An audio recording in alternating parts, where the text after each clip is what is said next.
Préparation des estimations de construction. Les estimations d'entrepreneurs pour différents types de contrats. En général, nous avons deux types de contrats de construction de base, soit avec concurrence et négociation directe. Avec concurrence, presque tous les marchés publics, ainsi que beaucoup de travaux privés qui font l'objet d'appels d'offres concurrentiels, se préparent généralement à prix fixe. Montant forfaitaire. Pour les projets où un ensemble complet de plans et devis a été préparé avant la construction et la portée de travail est bien définie, l'estimation est normalement préparée aux fins de soumettre un contrat forfaitaire sur le projet. Un contrat à montant forfaitaire est le formulaire d'entente le plus reconnu sur les projets de construction simples ou petits lorsque le risque lié aux différentes conditions du site est minime. Et lorsque le coût de ce type de projet est estimé sur cette base, un seul coût total final est cité.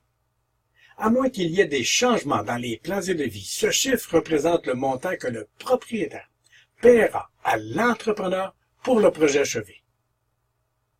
La plupart des entrepreneurs généraux et des sous-traitants concluent des contrats forfaitaires qui couvrent tous les aspects du travail pour la somme qu'ils ont stipulée lorsqu'ils ont soumis leur offre. Puisqu'ils fournissent le prix forfaitaire avant le début de la construction, ils sont exposés à des problèmes imprévus pendant la construction et doivent donc assumer le risque du projet.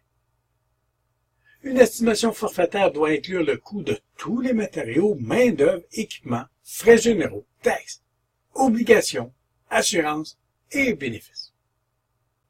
À prix unitaire est basé sur une ventilation de prix qui consiste à une répartition du travail et des quantités estimées pour chacun des articles du bordereau. Cette approche permet aux propriétaires d'obtenir des prix compétitifs et exerce un certain contrôle sur la totalité du montant payé pour un projet où les quantités finales sont difficiles à établir avec certitude. La plupart des projets de construction d'ingénierie lourde sont soumis à une offre à prix unitaire. De tels projets comprennent des chaussées, des bordures et des caniveaux, des travaux de terrassement, divers types de pipelines, de déboisement, etc. Le contrat de prix unitaire est préférable pour ces types de projets parce que les quantités précises de matériaux ne peuvent être connues. La quantité de matériaux à excaver, à transporter et à compacter dans les zones de remplissage peut varier considérablement de la quantité calculée dans les formulaires de soumission en raison d'un tassement inconnu du sol et des autres facteurs.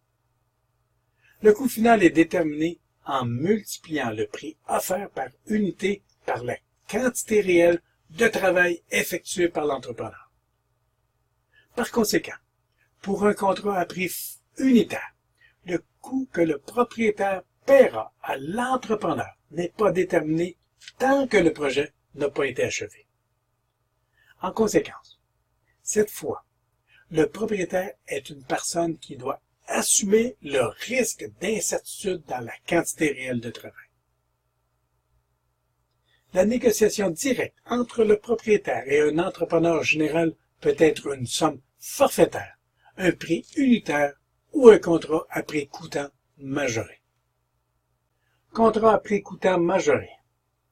Les contrats à prix coûtant majoré sont généralement le dernier choix du propriétaire, car ils peuvent placer le propriétaire dans une position financière vulnérable. Non seulement le coût total du projet est décidé quand le projet commence, mais aussi le propriétaire n'a aucun contrôle sur les erreurs et les inefficacités de l'entrepreneur et ne peuvent pas éviter de payer le salaire supplémentaire conséquent. Les honoraires de l'entrepreneur peuvent être désignés comme un pourcentage fixe du coût de travail, un pourcentage dégressif du coût du travail, un honoraire forfaitaire, un honoraire fixe avec un prix maximum garanti, un honoraire fixe avec prime, ou un frais fixe avec un arrangement pour partager toute économie de coût. En certains cas, comme dans le cas de rénovation importante de vieux bâtiments, ou lorsqu'il est urgent qu'un projet démarre rapidement et qu'il est presque impossible de définir la portée des travaux, le propriétaire peut utiliser cette méthode.